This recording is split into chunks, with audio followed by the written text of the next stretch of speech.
Hello, Mike Peters, founder member of The Alarm and internet entrepreneur, amongst many other things. You just got back from Milan, Mike? Yeah, I've just played 3 fantastic concerts there.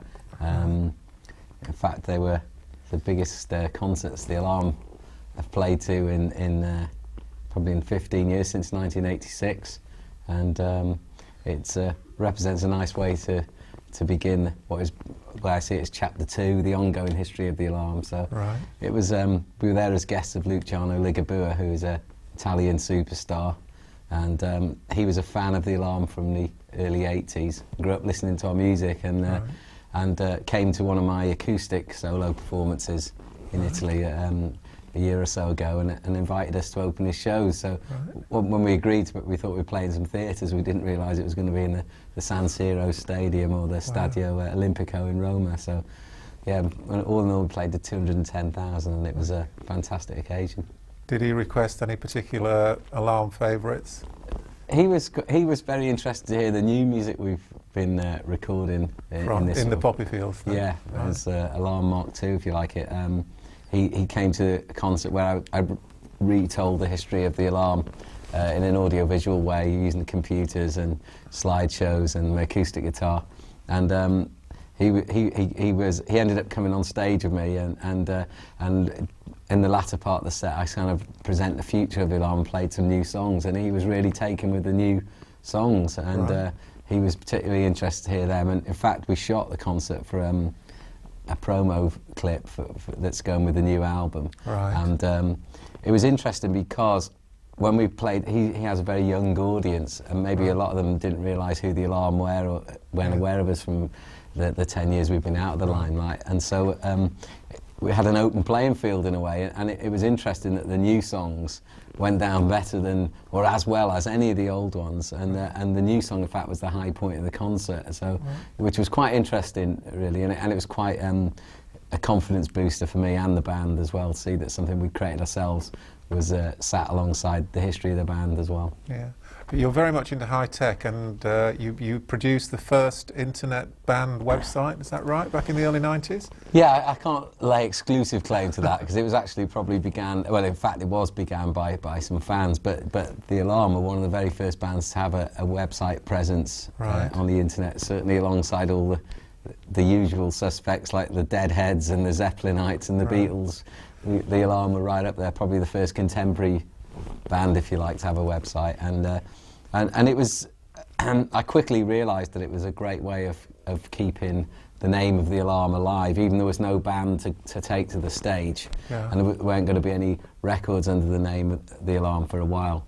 I realised it was still a great way to keep Alarm fans together. This is Michael Peters' organisation. Yeah, we always had, you know, even on our first album, we gave a credit up to the family, and that wasn't just our immediate family, that was how we saw a lot of the fans, was as an Alarm family.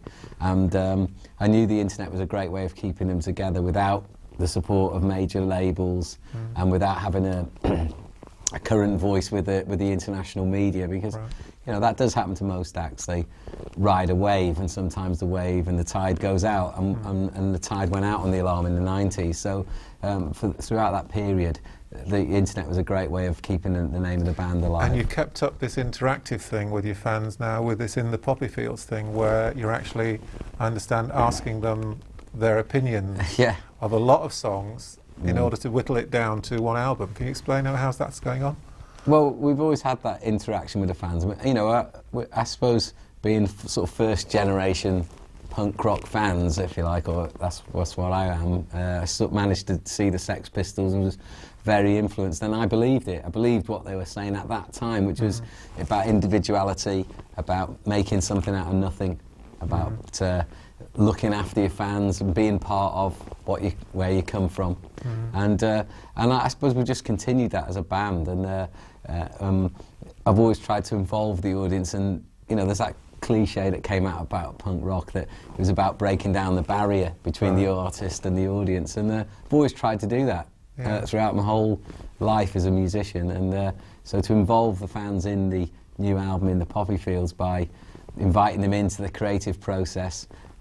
We've been sending them out 10 songs a month on a CD, and they've been commenting and passing their opinions over, and at the end of the process, when they've had 50 songs and 5 CDs, we'll be asking them to vote for their favourite songs to take the form of a single CD, which will go out around the world. And it's about 1,000 people wanting to participate in this way, is that Yeah, right? well, there's a lot more than that, but we've limited it because we don't want it to get, we don't want to make it too wide, really. And I think it's, it's a lot of songs and it's something for the hardcore fans to get into. But that was the initial thought, really, because I thought, well, it's a lot to take in. 50 songs is a lot for people to take in. I thought it was really for the committed.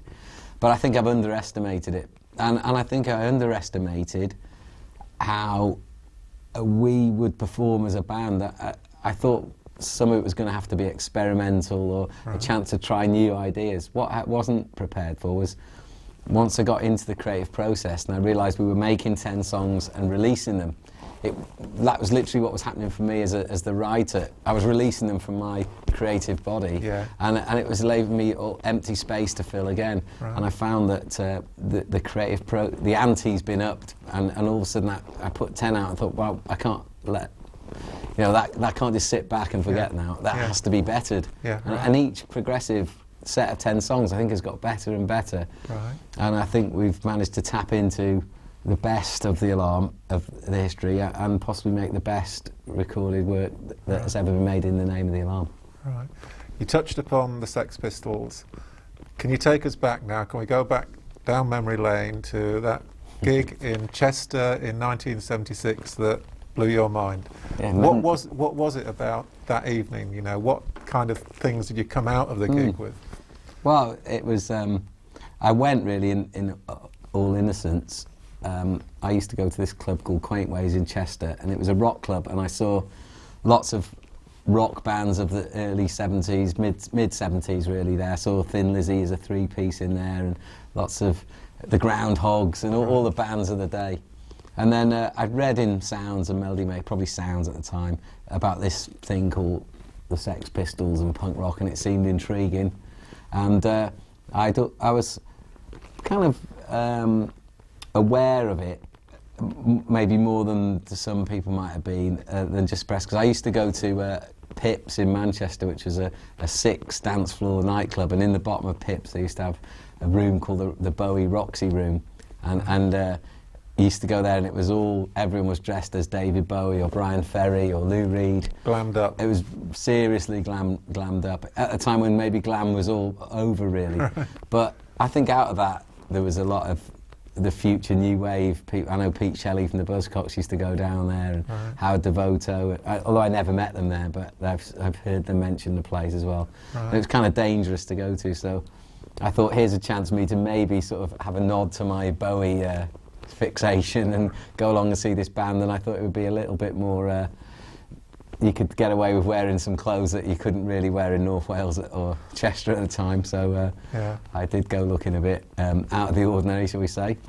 But when they came on, it was just an amazing thing. When the Sex Pistols walked onto the stage, the thing that struck you was Johnny Rotten's eyes.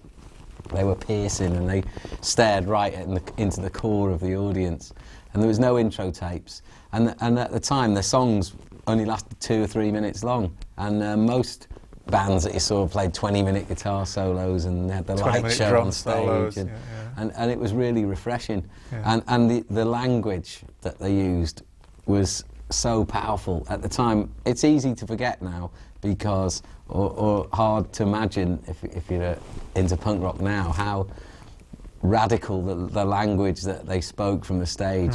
At the time, I think you probably had to be a major in political science at the time to really know what anarchy was, or when they sang Pretty Vacant, you didn't have no idea what this kind of outsider language was.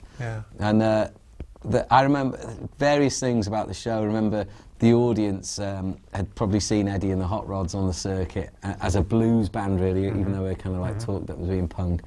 And the fans were trying to wind Steve Jones up and say, play another chord and all this kind of stuff, because he just played basic, hard British rock, really. And Glenn Matlock broke a bass string, and the audience was shouting, hot rods, all this kind of thing.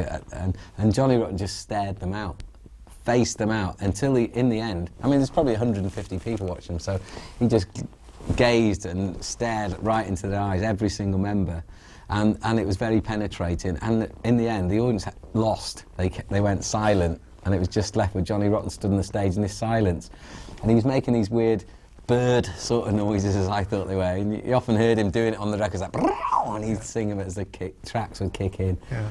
And there were these weird noises, and it was like something, an alien culture had arrived. Right. But it wasn't from outer space, it was from your own background, it's from your council estate or your own town. You could relate to it. And after the show, I tried to actually talk to Johnny Rotten and went up to him and basically said, you know, what I've just seen changed my whole life. And he just didn't give a flying F, as they say. Right. And he basically told me to shove off. Right. What did you think to the music, though? What did you think to them musically? You know, the whole thing about punk was anybody can get up on stage and play, but the Sex Pistols were seriously, I think, underestimated, weren't they, musically? Yeah, because at the time, they were amazing. I mean, they played a couple of songs that I knew what they were. Maybe, I knew they played Substitute by The Who. And I thought, now I've gone back and listened to bootlegs of the original lineup of the Pistols at the time, playing in the 76 Club in Burton-on-Trent, for instance, when they were amazingly tight. And it wasn't just like looking through life in rose-coloured spectacles and seeing them as thinking I was there, so I'm kind of making it out for something it actually wasn't. They were actually amazingly tight, hard, British rock band. Yeah. Forget the term punk rock, but they were a great rock group. And I think now it must have been like what it was seeing the Who or the Stones in those small clubs in the 60s. That was the way. It's the first time I'd seen a band up front, close up, that actually meant it. Everyone else I'd seen glam rock bands in real, like Mud and Sweet, in the ballrooms in real in the summer season, and I'd seen Black Sabbath and Ozzy Osbourne, but it seemed like pantomime and fantasy, whereas the Pistols were drenched in realism. Yeah, and it was all that hype about the record deals took over and the music almost got forgotten about. Yeah, then it got silly, and it became cartoon and nihilism, and it became a destructive force rather than a creative one, because that was the message of punk rock was, you might live in a small Hicksville town like Rhyl, but you can still make something of it, you can still dress differently, you can still have a code of conduct that sets you apart. And you can start bands, you can start fanzines, you can aspire to be actors. No one had said that. It was almost like being a rock star or an actor was a closed shop, or a model or something like that was a closed shop. And the Pistols unlocked the door. But that got obscured the moment Bill Grundy got them to swear on TV, and it became tabloid. When they kicked Matlock out, they kicked their musicality out of the group, and they replaced him with someone who literally couldn't play, which was playing into the hands of what everyone thought it was, which it wasn't. And that was a shame, because that image of Sid Vicious goes right around the world, and it's such a negative one, and it's a tragedy really, because punk rock could have been an even greater force than it is, although it's still alive and kicking musically. And it did sort of prompt you to open a punk clothing shop, didn't it, in Rhyl, for a while? Yeah, it started, I suppose, I had tried bands and everything, and just got into the whole thing, as is my want in life anyway. I immersed myself in it, really. And we had a little clothes shop in the back street alley called Riot, and it was basically evolved buying up old weird clothes out of Oxfam shops and maybe modernising them, putting some zips in or some tiger skin on lapels, and selling it to all the local would-be punks in Rhyl, which and many of them. The first band that you formed that was punkish was the Toilets, Yeah. How did that come about? Well, I remember trying to start a band at around 75, which I had an idea to call Berlin and maybe sound like Lou Reed and Bowie, but I couldn't really entice people into that. But then when the Sex Pistols came along, it started to sort of make more young musicians aware that they could get into that kind of music. And so I was looking to start a punk band, and it wasn't till a bass player friend of mine went to London and saw the Stranglers, and then he kind of had the epiphany moment and came and said, right, I get it now, I want to be a punk. And we started a band called the Toilets, and off we went. Yeah, and had you met Dave Sharp by that time? No, I didn't meet Dave until the first sort of time we were rehearsing for the Toilets in a back street in Rhyl, and David was friends with the bass player. The bass player, Glyn Crossley, who was playing with us, had actually been in a band with Dave before. But Dave was in the Merchant Navy, and he was actually from Manchester. He didn't really live in Rhyl. He only used to come visiting because his friend Nigel Buckle at the time, who became Nigel Twist the Alarm, he'd moved to live in Rhyl. And I'd got Nigel as the drummer in the Toilets through Glyn. And so we were rehearsing, and Dave came to the rehearsal. And he looked completely straight, because he'd been I think he'd been in South America for about 4 or 5 months, and didn't know what punk rock was. And his first experience of punk rock was seeing us rehearsing in Rhyl. And he went straight out and came back dressed as a punk rock within about 20 minutes. And he actually went out that night drinking in Rhyl, and actually talked one of the venues into having a gig. So he got our first ever gig as the Toilets was arranged by Dave. You know. Wow. He came. I remember being in bed in my place, and I heard these stones hitting the window pane at night, and I thought, well, what's that? You know, I looked down, I could see this fag burning in the garden. You know, and it was Dave. Hey man, you know, he talked like that then. You know, got you a gig in the Palace in Rhyl, and we went and played the gig, and it was great. And it just kind of took off really quickly. We got to play with the Slits. They were playing in North Wales, and we got that gig because we were the only punk band in Wales at the time. And then we went for an audition to Eric's Club in Liverpool, which was arranged by a friend of mine. And we played a Saturday lunchtime gig, and we played our set, you know, maybe 100 people. And we came off stage. I was packing my gear away, and then this guy walked on in red corduroy, really tall bloke, came up and said, that was amazing. It was Bob Geldof from the Boomtown Rats, who played the night before. And I was like, wow. Yeah. And then next minute, the club owner, Roger Eagle, walked over to me and said, oh, look, there's no support band tonight. Do you want to play? And I said, who's it going to play with? He said, it's The Clash. You know, and I was like, oh. They were doing a secret gig in Eric's that night because they had some shows cancelled, and so we ended up playing with The Clash, and then we played with the Buzzcocks. And so it was all very encouraging, basically. People were saying good things about you right from the start, Yeah, we had good tracks, good tunes, and we had a great front man from Ireland, Richard O'Malley Jones, and he was brilliant, and he was a great singer as well. And it was very dynamic, but it was kind of volatile, the whole relationship of the whole thing, because it was Nigel and Glyn, the rhythm section, had sort of come from a hippie background, and they were a little bit unsure of whether they wanted to be in a punk band or not. And O'Malley was kind of out there anyway. He was a real character. I'd grown up in school with him. And he was kind of a dangerous character in a way. He did everything to excess, including going on stage. And I think it just imploded after a while, really, because we were so new to it and so green behind the ears and wet behind the ears, and we didn't really know how to evolve it. And so how did 17 come about from that? Well, I'd seen the Rich Kids. When Glenn Matlock had been kicked out of the Sex Pistols, I was really into him, as he was my favourite member of the band in a way, because I thought you quickly realised he was the main songwriter. And certainly when you read about them and where he was kicked out of the band. And when he started the Rich Kids, I went to see one of their first gigs and thought they were amazing. And at the same time, the last gig we played as the Toilets, I'd already started getting into writing some songs that were a bit more melodic, that involved singing some harmonies, and I think we were trying to move it on, and that didn't go down well with some of the members of the band. So I felt it was time to just call it a day. And at the last gig we played in Rhyl, we did a sort of farewell concert. And you've been going about a couple of years, though, haven't you? So we lasted about a year, really, but it spanned 77 and into 78. And at the concert was Eddie MacDonald, who'd been my next door neighbour in Rhyl when I was growing up from 4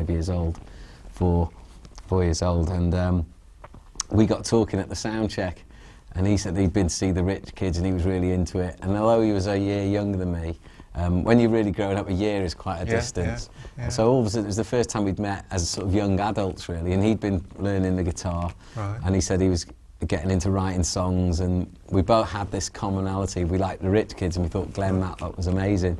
So we decided to get together and write some songs, and that was really the beginning of all the modern work that became, started as 17 but became The Alarm. Right. And it was built around the songwriting team that was Eddie MacDonald and myself, which was a relationship that went back to Edward Henry Street in Real when we were 4 years old. I see. And we quickly hit it off because we were both had grown up with the same music in the same era same area, and we had a lot in common.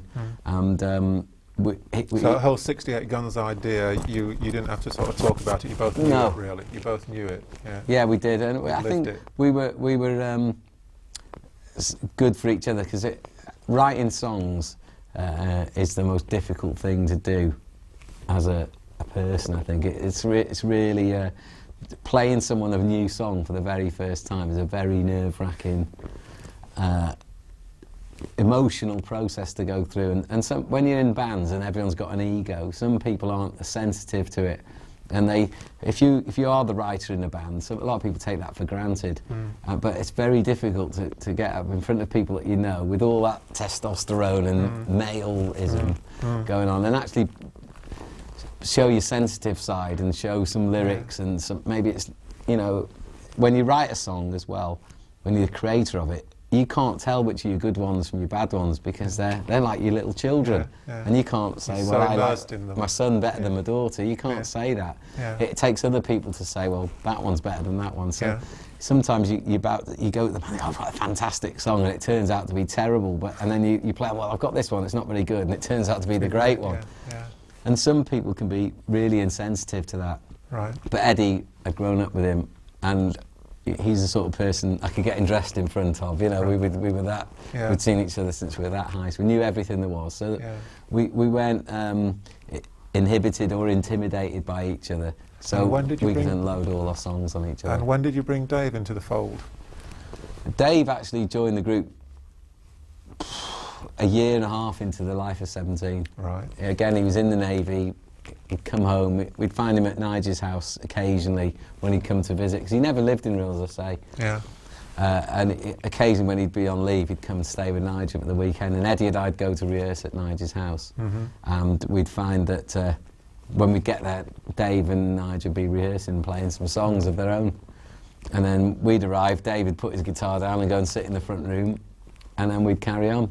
And Dave's sort of equivalent of your night at Chester seeing the Sex Pistols was when he went to see the Stray Cats. I understand that he was so wowed by skiffle and new wave sort of rockabilly. Well, what happened was as 17 progressed, we were in London and we were going nowhere fast, really, and the Stray Cats had hit the front page of the NME, and it was the time when the NME, if you got a front page of the NME, it was like, you know, the Clash had been on, and certain bands, it was only big bands that got on the front cover, but if you're unknown as the Stray Cats were, it made everyone sit up and take notice. Right.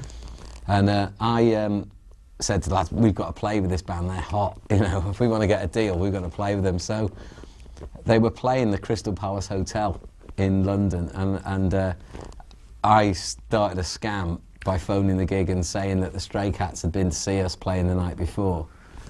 They were big fans of 17, and although there was another support band on, they wanted us to open the gig, and the pub owner said, well, if they want you on, no problem. You better check with the other band that you can use some of their gear. So we ended up speaking to the other band, said the Stray Cats want us to support, can we use your drums and all that? And going, yeah, no problem. And then I thought, great, we're in here. The next minute, the Stray Cats manager phoned me up and said, what's going on? And I just said to him, look, we're this band from Wales, we think we're great. We've heard, you know, everyone says you're great, and we think we should be playing with you. And he said, well, I admire your cheek. And he invited us to the studio up in North London, and we went.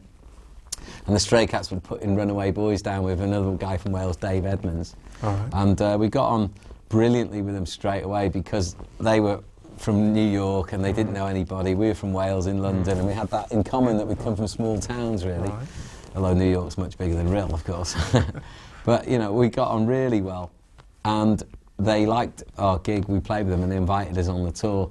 And it was then that really Dave saw Brian Setzer up close, and Dave adopted some of the things. He got into that. He started wearing creepers, and he started doing his hair up like Brian Setzer and all that kind of thing. And I suppose we pinned all our hopes on the London show that we got to do with the Stray Cats. We were playing in the Marquee in London, and we were hoping that all the record companies were going to come and see us. Typical music story, they never came to see us, and we were all very upset, you know. Had you done your vinyl pressing by then, that 2,000 copies of... Yeah, we'd done that before we saw the Stray Cats. Right, so that hadn't got any record company interest, no. Right. No. And so at this Marquee gig, there were no head honchos or record companies or anything? Nobody, no. So we all kind of split up and went off various places in London, and it was that morning that I got up on the tube to come in to meet the guys in London. I read that I saw a guy opposite me on the tube, and he had the headline of his paper was John Lennon had been shot in New York. Right. And I just thought that just stopped me dead in my tracks. You know, I just thought it was unbelievable, really. Someone that you were that familiar with. And all the way home to Wales, we listened to the music of John Lennon on the radio and the Beatles, and I just remember sitting on my own at the back of the van and lost in thought, and you were hearing all this great music coming out from this guy who was no longer with us, and all of a sudden you start hearing it another way, and you thought, well, he had a similar upbringing to us. He was from, you know, middle class, you know, lower class, whatever, upbringing in Liverpool, you know, written off, no aspiration for him, you know, but he'd made it into the biggest band in the world and changed the world. And I remember sitting there at the back and realising that all that we'd done at that point was just chase fame. We wanted a record deal. I thought to myself, if we put as much energy into our music as Lennon's done, and stop trying to just be famous and get that sort of record deal. Yeah, you know, let's just, I just thought to myself, let's break this all up. Let's just start again. Let's write some songs, and if our songs get us a record deal, then great, you know, but let's just go and do the music we want. In 17, we tried to be like everybody else. And we were a good band, you know, we could entertain, and people were moved by us, but not significantly enough to come back and see us again. There was that one funny story about the Dexys tour. You tell us about that. Well, we got phoned up by an agent asking if we'd go and fill in to support Dexys Midnight Runners because the support band had pulled out. So we went up to Huddersfield and played our hearts out, and met Kevin Rowland in the interval. And I said, oh, what do you think? You know, and he goes, I didn't see you tonight. I said, well, can we have some more gigs? You know, he goes, well, I'll come and see you tomorrow in Cardiff, and if you're any good, you know, I'll tell you if you can have some more dates with us. So he came, good as his word. We went on stage, played, and we came off, and I said, what do you think of that, Kevin? He goes, oh, rubbish, thought you were crap, you can't have any more gigs. Oh, but at least I thought, well, he's been honest with us. You know, so many people in the music industry will get back to you, or you call us and we'll call you. But he was straight up and said, look, it's not right for Dexys Midnight Runners. Sorry. I thought, great, we can get on with your lives now. Yeah, right. And there was a lot of things happened to us like that in the 17 days. But the Lennon moment was an epiphany, really. Right. And that's when we decided to pack the band in and go our separate ways, experience some life. We're still good friends, so we were all hanging out together, doing our own club and all that sort of thing. And it was then that Dave went off to start a little skiffle band called the Screaming Demons. It was going to be like the Stray Cats, I suppose. Right. And that was where that sound, he was also, when it came to The Alarm, he brought some of that in, Yeah, well, I'd was the only member of the band that had an acoustic guitar. Right. And I bought it to write songs on, really. And I played bass in 17, but I wrote all my songs on guitar. Right. And so I had an acoustic to write on, and Eddie and I had gone off to London trying to get something going somewhere. I think we'd started answering adverts in the Melody Maker to join other bands. I remember going off to East Grinstead somewhere for an audition or something, hating it. And when I came back from one of these trips, I went looking for my acoustic guitar because I'd written a song called Unsafe Building, and I thought I wanted to work it out. So I went looking for my acoustic guitar, and it wasn't there. My mum had said, Mum, where's my guitar? Mum said, oh, Dave came round and helped himself. Has taken your guitar. And I said, okay. So I went round he was staying at Nigel's house, so I went round there and knocked on the door.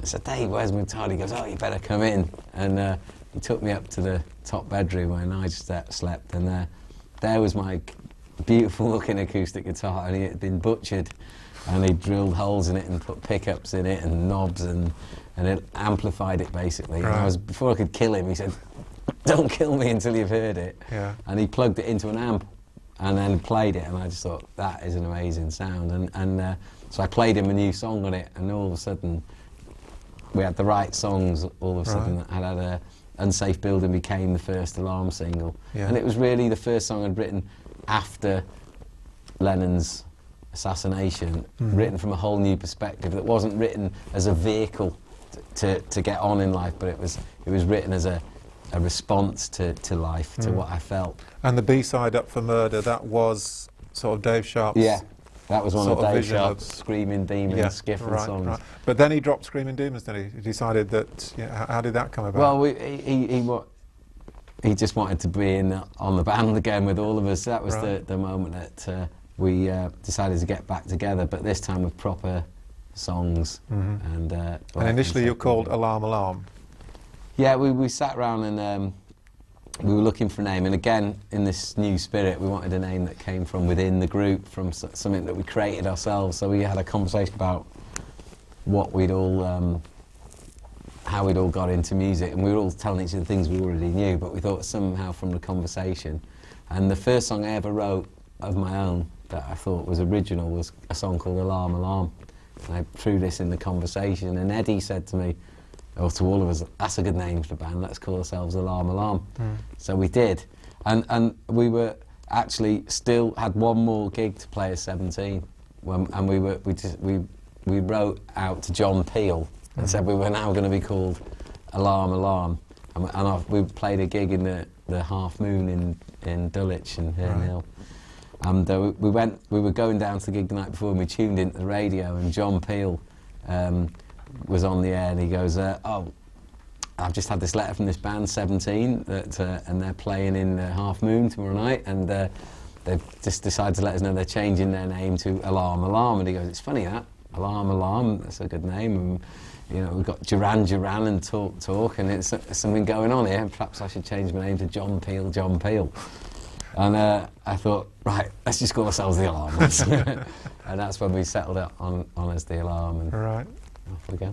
Right, and record deals started to follow quite soon after that, didn't it? Yeah. Well, we got to London, and we had, because we all played acoustic guitars, we felt that, instead of just relying on record company people coming to see us, we'd go and see them. And we used to sort of get into people's offices or have meetings, or A&R guys, and they'd say, "What do you sound like?" And we go, "Well, this is what," and we play our acoustics in their room. And we started to get a little thing going on, and we got reviewed in, we had a single, Unsafe Building, which we'd pressed up and funded ourselves. Because we felt if we had a single with us, it was better than most bands at the time made demos. We thought, well, if we make a single, we'll stand out. And we got reviewed in Zigzag, and we got the single of the month in that. And then we played with The Fool in London, which was arranged through a friend of ours from Real, who happened to be the sort of agent involved in that gig. And as soon as we came off stage, we gave all these flyers out, and one of the guys that we must have given it to was someone from Sounds who liked us, and he phones up and liked the band. And we started to get a few reviews in the press, and then that started to bring the industry out to see us. Although, at the time, we got a lot of interest from record labels, but we had to go and, at the time, it wasn't like today where you get frenzies, sign-in frenzies. Then people worked more on their own as opposed to just a big rush of the industry, people coming to see us one by one and offering us to do demos, and we would take them up. We went to do demos. But at the time, our demos were terrible, because we didn't have a bass player, really. We all played 3 acoustic guitars and a drum kit, and we had this naive idea that if we made the bass drum boom, it would pick up the acoustics of the bass and would sound like a bass guitar. But it sounded great in concert in a little sweaty club, but when you came to record it, it made everything sound hollow. And so all our recordings just fell on deaf ears. And it was only probably about a year later, after we'd played some dates with U2 and we'd started to pick up a following, we did some demos for EMI, and Eddie had become the full bass player. He'd given up his guitar aspirations, which I thought was a very brave thing to do, because Eddie was the most creative guitar player in the band, and Eddie and I wrote the songs in general, and all the guitar parts were written in the context of the songwriting. So Dave was almost like the script reader, you know. So he did a Paul McCartney, really, didn't he? Yeah, he did. Yeah. And I thought it was very brave of him, because we all had a go at it. And even Dave played. We supported the Undertones one night with Dave as the bass player, and he hated it and went mad and threatened to leave the band. Right. So Eddie, in the interest of keeping the group together, sort of became the bass player, even though he's a fantastic guitar player. And then when we made our first recordings for EMI, they all of a sudden, it sounded recognisable as being something that was interesting, and we got offered a deal with EMI, but I think we were kind of shocked that we'd got offered a deal, and initially they only offered us a singles deal with the option for albums, and we were a bit disappointed because we wanted to make an album. So we actually turned the deal down and went and hunted other deals, and we ended up with Miles Copeland's label with IRS. But you must have felt by this time, you know, with people like Bono also being interested in you, you must have felt that, you know, you'd got the logics right, you know, that you'd gone away, written some songs, developed your own sound, and there was some big people were interested in you. Must have helped a lot for your confidence. It was, but initially all the big people kind of ran away from the band, to be honest. You know, we met U2 in '81, and I remember that the first soundcheck, you know, Bono coming down, being really interested in the fact that we played acoustic guitars and harmonicas. And we never really saw them again until 1982, December '82, when we were invited to tour. So for 18 months we never actually had any contact with them.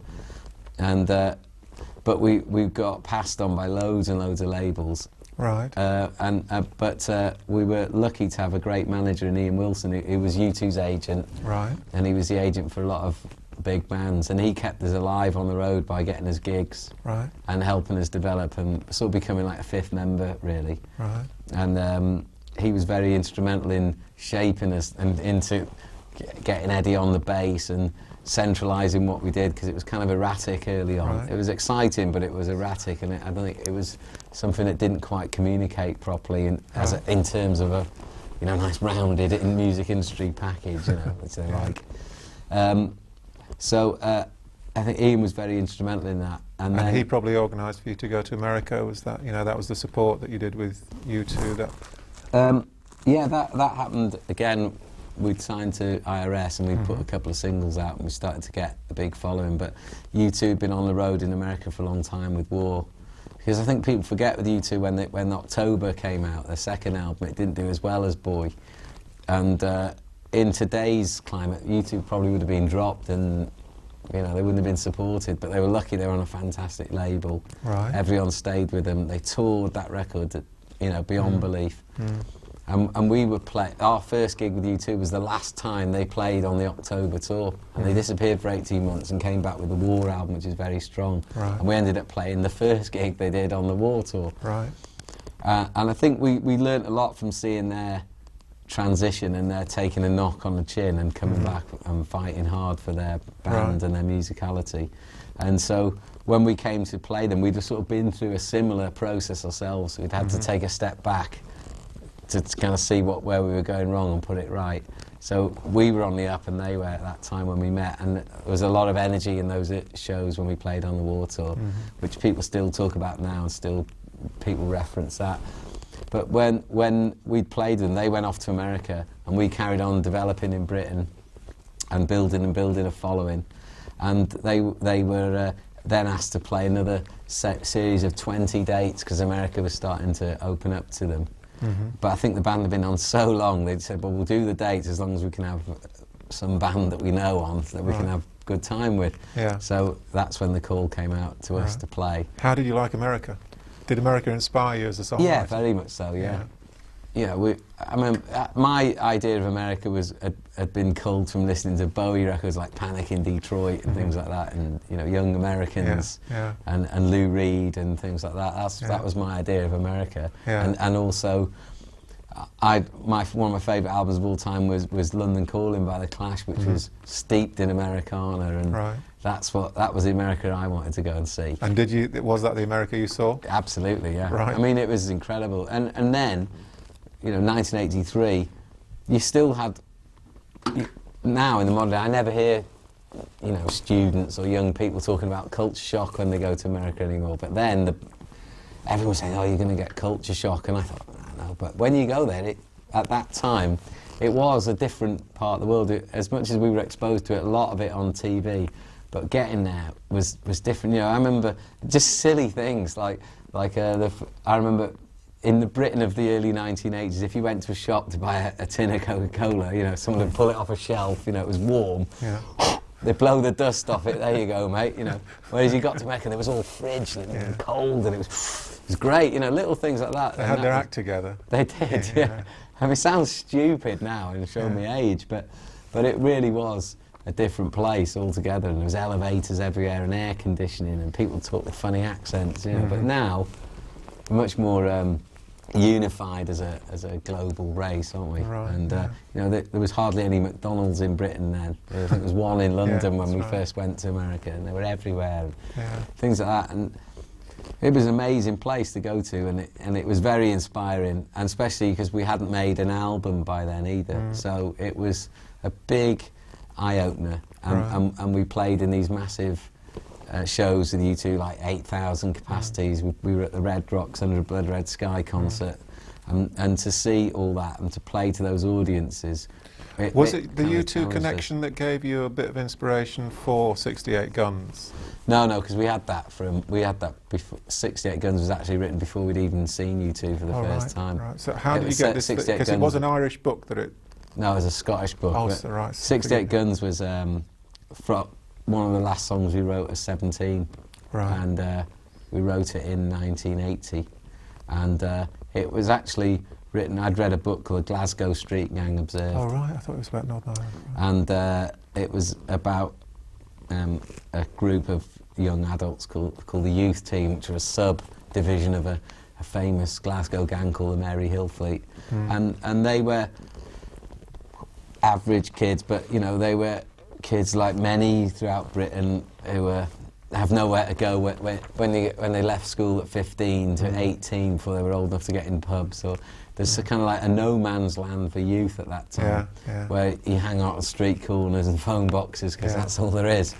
And I'd lived through that and related to it. And these kids had a dress code that they wore, made them look different from everyone else. And I related to that as well and understood that gang, if you like, mentality. That's what a band was, everyone we'd all dress same, so we looked like we were together. Right. And that's where the idea of the 68 Guns came from. But I couldn't really call the song The Youth Team Will Never Die, so it didn't sound right. So I kind of invented my own gang name, which is called the 68 Guns. But I actually got that itself from a bit of a joke, really. We used to drive around when we loved The Clash, and I was used to I fought the law, and in that song he goes, robbing people with 6 guns, and he'd top head and beat the drum 6 times. And we used to drive along and go, robbing people with 68 guns, and take the joke. And then I thought, make a good title for a song. Right.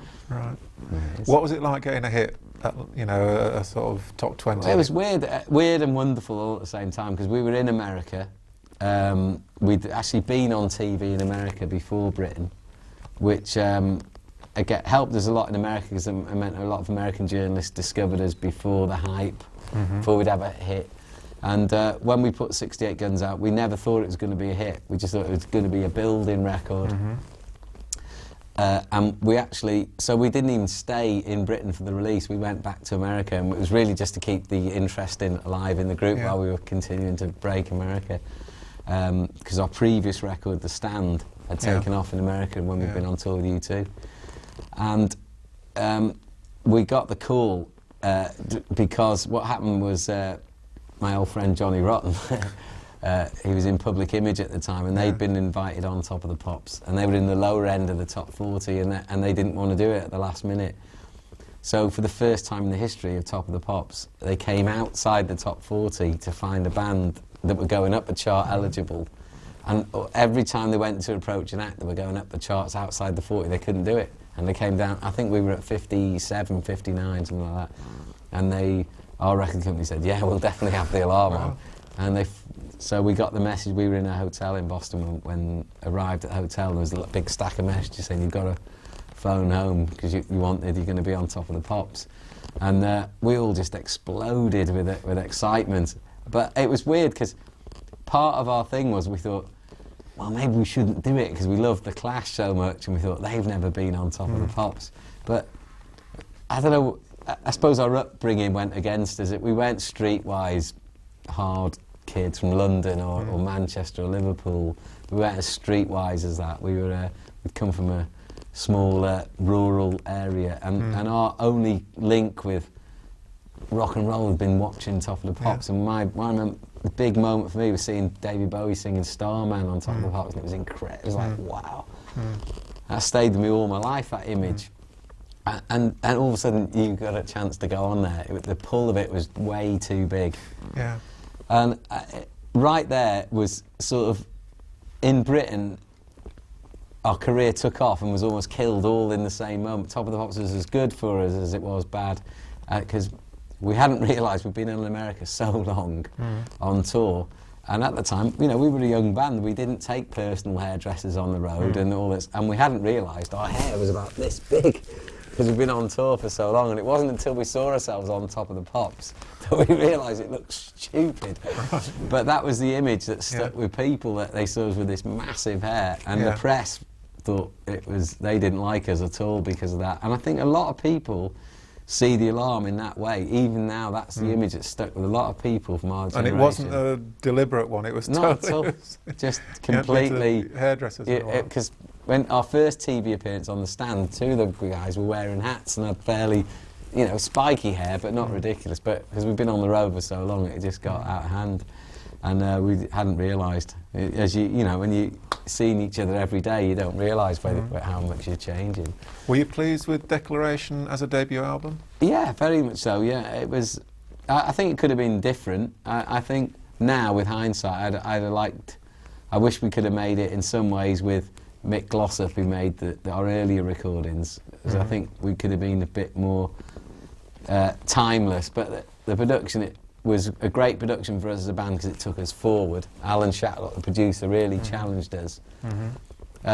There's a lot of 80s trends in the recording, a lot of 80s drum sounds, which now I find a little bit dateable. Whereas I wish sometimes if we'd made the record maybe with Mick Glossop, it would have been a little bit more rootsier, and in that sense it would have been a little bit more timeless, because I think the songs were great. That's the thing I was most pleased with the Declaration, that all the songs stand up. What did the record company think? Well, they loved it, didn't they? I remember when we were recording 68 Guns, we were recording that while we were on tour as well in Britain, and we finished the track as what we thought was the track, the recording of it, and then went off to play a gig. And we came back the next night to hear the mix of the track that had been done in our absence, and we got in, and there was all Miles Copeland and Steve Tannock from the record company going, "Wait till you hear this, guys, it's going to be a hit, it's great," and we went, "Okay," and then they hit playback, and we all nearly fell off our chairs, because it all started with trumpets and keyboards on it, and they'd put them on while we'd been gone on playing a gig. But when the label were all stood there, "Wow, it's going to be amazing." There's not a lot you can do, and we didn't understand the process either. We were great on the stage, but the studio was something we'd spent hundreds and thousands of hours honing our craft on stage. Yeah. And we spent, we could count the amount of hours we've been on the studio on our hands, and we didn't understand the process. We didn't know how to get the best out of ourselves, and we trusted our producers. And at the end of the day, we had to say, well, we'll trust you if you think that's going to make it a timeless and a great record. And we had said we wanted to sound like Springsteen and Born to Run and all that, and I suppose that's what his record sounded like. And the next album's strength was even more in that direction, wasn't it? In terms of the sound. Again, we'd been playing America. A lot of the songs for Strength I'd written actually on the road, although the subject matter was much more close to home. We wrote about North Wales for the first time with D-Side, and we wrote about growing up and going to see Eric's and seeing the Pistols and wrote all that into the Spirit of 76, very autobiographical.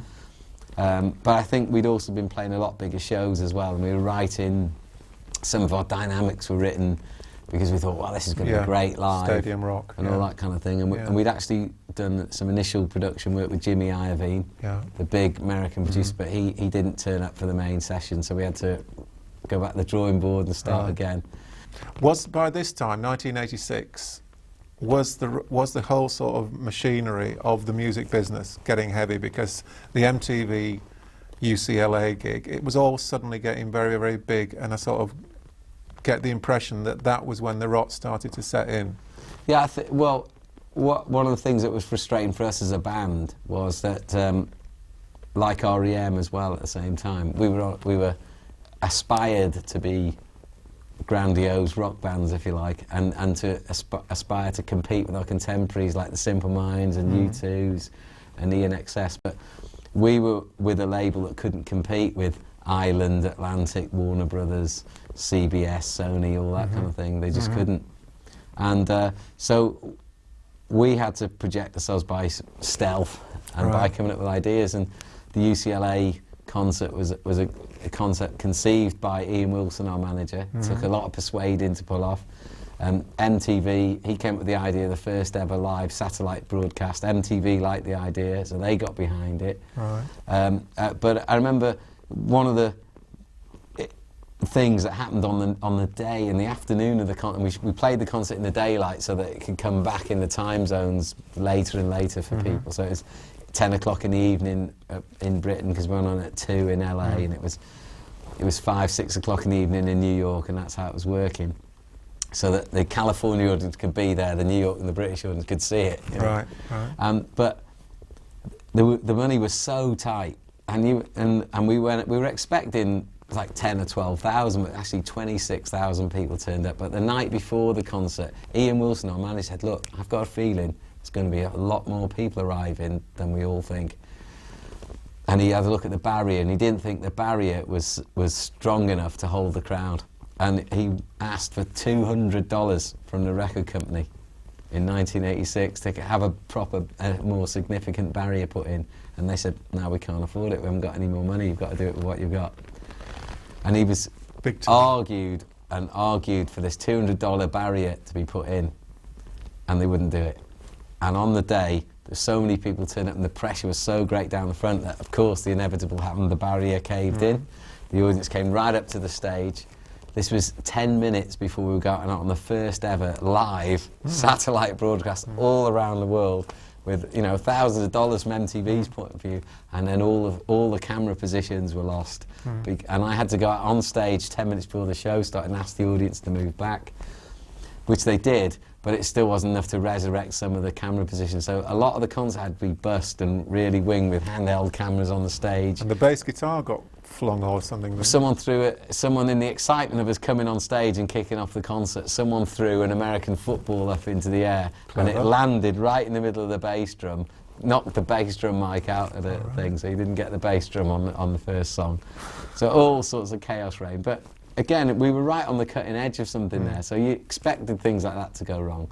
But I think it could have been, and it's still a much talked about concert in the history of the Alarm. But it could have been even better if the label. But the aftermath, I understand, is that suddenly the Sharks were sort of swimming around. Again, all of a sudden, it wasn't so much Sharks. That's not right. But there are dynamics to the music industry. You know, if you're going to invest in a band, and you look at band A and band B, and think, well, I'll put $1 million into that band because I'll get $2 million back. But if I put $1 million into this band, I'll only get $500,000 back, so they don't get the money and this one does. And unfortunately, we were this band and we didn't get the support. You know, and the only way I can show that is we made 5 albums for IRS, so did REM. REM left after 5 albums, went to Warner Brothers and sold millions and millions of records, but possibly made better music than they did for Warner Brothers when they went on IRS, but they didn't have the marketing fund. We made 5 albums for IRS and split up at that point. So, you know, that's the only way I can show it. And but in a way, you know, I think the other two albums, Change and Raw, were very sort of tight albums in a certain way, and you spent a lot of time. They weren't rushed albums, were they? No. Well, we'd had some internal problems in the group. Dave, really, I think, in all honesty, should have really been the sort of person that fronted his own group. He should have. It probably, in some ways, he should. When he wanted to do the Screaming Demons, he probably should have gone and done that on his own. But he kind of gave a lot of things up. Even when we first started as 17, and Dave first joined the group, he didn't want to be in any of the publicity photographs because he didn't want to be his own potential career to be compromised by being seen in a band with Eddie McDonald and myself. And so we had to get a stand-in for some of the publicity photographs. Wow. And which I thought was a bit mad at the time, but Dave had his reasons, so fair enough. And when we actually got to make a single, as 17, the first 2000 pressing that we did, Dave actually joined the group to make the single. Now, that was almost his way of, you know, he left the Navy and that triggered it off for him. And I think if he had not done that and stayed on his own, started his own group when he wanted to, he could have achieved far more than he achieved in the Alarm, I think. So being in the Alarm was always frustrating for Dave because he was having to play on mine and Eddie's songs. He didn't get to sing very many, whereas he did write his own songs. And then in '87 he really put his foot down. But the record company didn't want them. Well, yeah, that's right. We played at UCLA, we'd played with Queen at Wembley and played some massive shows, and we had everything going for ourselves. You know, we were in a great position as a band. We were driving, we were in the front then. But Dave, when we came back off holiday, Dave wanted to change the whole creative process. He didn't want to work on any songs written by me and Eddie, and he wanted to write all the album himself and sing it. And it obviously, you know, we ended up having we never split up, but we ended up being divided. Yeah. And a compromise was reached where Dave would record all his songs, Eddie and I would record all ours, and we'd leave it to an independent third party to choose the songs we record for the album. That was Steve Tannett, our label manager, who'd signed the band and really believed in the group. And when it came down to it, he chose all of mine and Eddie's songs and only one of Dave's. And Dave was devastated. He might not have shown it, but he could tell it was in his playing, in his enthusiasm for the recording process. That was for the Change album? That was for the Hurricane in '87. Right. And it all changed then. And then we tried and tried all through the tour, but the gap between Strength and I the Hurricane was 18 months. And in that time, U2 came out with the Joshua Tree, In Excess came out with Kick, Simple Minds came out Once Upon a Time in America. And to that point, we'd been leading in terms of our generation of bands. All of a sudden, we were coming behind all the other groups, and we didn't have the label power to compete, or the unity in the group to really compete. And we tried to address it with Change and get back to something that was more harmonious in the group, and we enjoyed making the Change record. We worked with Tony Visconti, who'd done Bowie, which was a great thrill for me. It must have been. And he was an amazing producer to work with. But I think at the time, by then, Dave was into playing in a very purist manner. He was becoming increasingly blues-driven in his playing. Wouldn't do overdubs. Yeah, it wasn't that he wouldn't do it, but he adopted a very purist approach, which is admirable. You know, it was incredible, really. And he wanted us to play live in the studio. He thought that was the best way, and that's what we tried to do. And I think we did a great job of it. But again, I think we started to sound like an older band then. We stopped being alternative and cutting edge and different. We just started to sound like a live group. And you know, in the studio, a lot of 70s Stones in in the studio, you've got to put colour in the records. And you know, our previous records in Declaration and Strength, we used keyboards, we used EBOs, and we used acoustic guitars amplified, things that no one else did. And then when we were playing on the Change album, we were using vintage instruments, no delays, nothing cutting edge about it. And we'd started to lose our way a little bit then. And then when we made the Raw album, we'd come into contact with Neil Young. We'd toured with Bob Dylan. Neil Young had sent us a copy of his new album that was about to be released, Freedom. and we got to listen to it. And Elliot Roberts, Neil's manager, was asking us, was sort of trying to direct us to getting to a more cutting-edge sort of record. And he said, look, I think Neil's had a dark 90s, dark 80s rather, where people have not really got what he's done. But I think he's made his best record, and I want you to listen to it, and maybe it's something that you can learn from. And we played the Freedom record, and we thought it was amazing. We heard the song Rockin' in the Free World, and we learnt it that afternoon and played it in the concert. And when Elliot heard us burst into it in the encore, and he didn't realise we were going to, we came off stage and he goes, Neil's going to kill me. and Elliot was pushing us to get back to something that was kind of like more distorted and a bit more of an aggressive record. And I was very excited about that. And that's why the final record we made together was called Raw. I think we ended up with a series of compromises on that record rather than a confrontational, blood-curdling record, which I hoped it would be. And, but Moments in Time, wasn't that your vision of the end? I think subconsciously went into that record thinking that it sort of make or break. It was either going to be the record that would provide the basis for the future, or it'd all come crumbling down. You know, we'd always sung. There's a lot of references in all our songs, right from the very first one, from Unsafe Building, about creative destruction. We'd all grown up loving The Who, where they'd smash all their instruments down. And there's something cathartic about that, starting all over again with a fresh set of instruments, a fresh set of songs. And we'd never been afraid to tear things down as a band. And I think the Raw album was just one step where we tore it all down, and there was no rebuilding it, not with all the original members anyway. Right. And I think the Moments in Time was partly reflecting on where we'd come from, and all the it talks about the John Lennon moment that was central to the band's being, really. And we did have a big fight over it in the studio, because I was originally going to call it Swan Song, and the guys hated it and hated the lyrics, and I was very aggrieved at the time.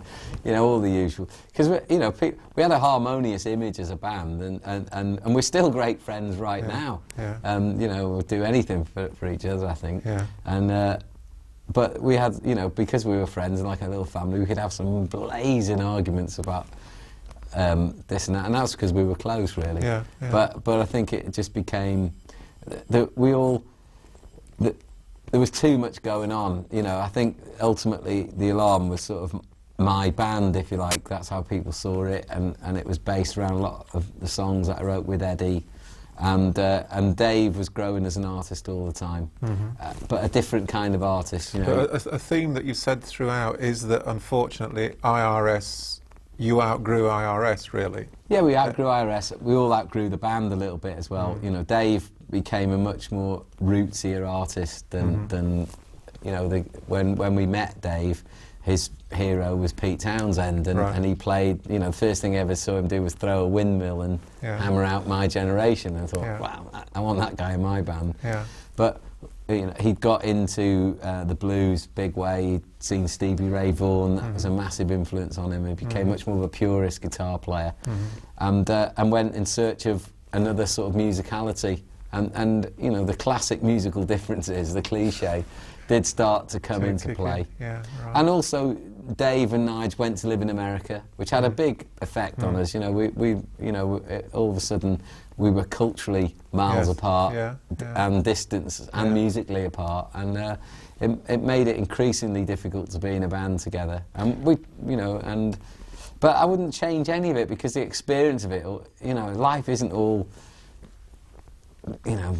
sunny days. You have to have bad rainy days as well, and The Alarm, I think we were honest enough to portray all that we were as a group, and I think the story of The Alarm is a very interesting musical story, and when I came to release all The Alarm's catalogue on my own label, and we put the box set together,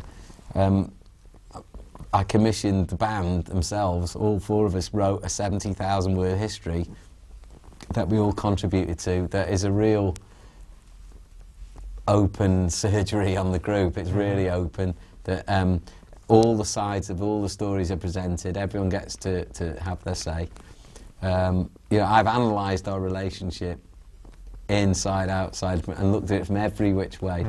And I wouldn't change it, because I think it's a very honest story. It's a great story.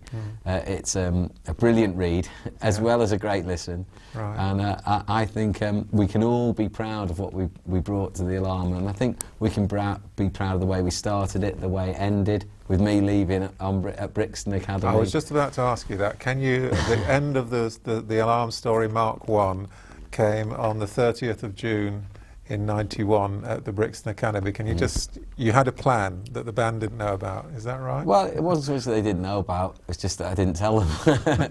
But I think we'd stopped communicating, that's why they didn't know about it. No one wanted to know what I was going to do.